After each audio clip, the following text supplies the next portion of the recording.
I'd said to Eloise earlier that if I write it down, it's just going to sound like very cliched.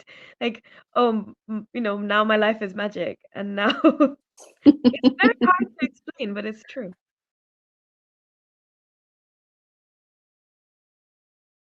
Had a session on miracles.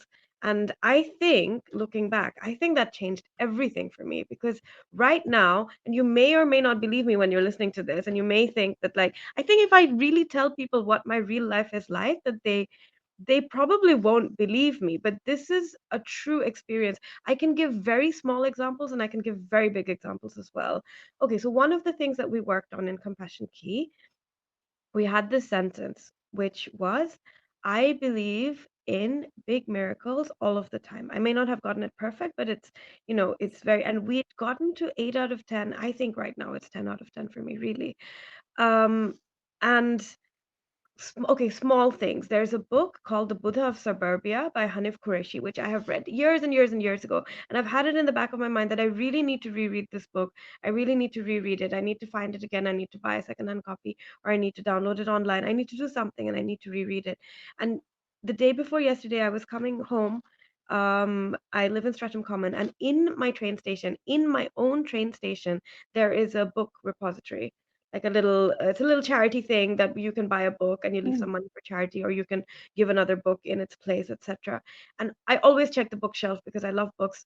On the bookshelf was The Buddha of Suburbia, and it's just, I mean, this is a small example. There are bigger, huger things. I feel so grateful all of the time, like something like finding Hanif Qureshi's book yesterday. It just really makes me believe in the magic, and it makes me, yeah, really grateful and happy. Like, I feel like sometimes I feel that I can't connect with the people around me because I feel like I live on a different plane of existence.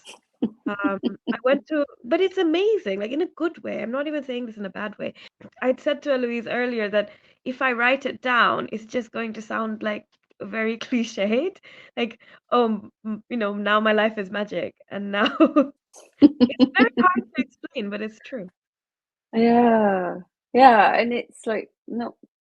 I think it's that miracle bit that is the key to it, because if we don't believe that we're worthy of miracles, we Mm. we can't receive anything. Do you know what I mean? And it's just like we kind of totally crack that nut with you, and now it's like bing, Mm. bing, bing, bing, bing, bing. I mean, I could literally give I mean, I have a miracle list which I run out of space to write on it. There was a You need Japanese a book. artist. I really need a book.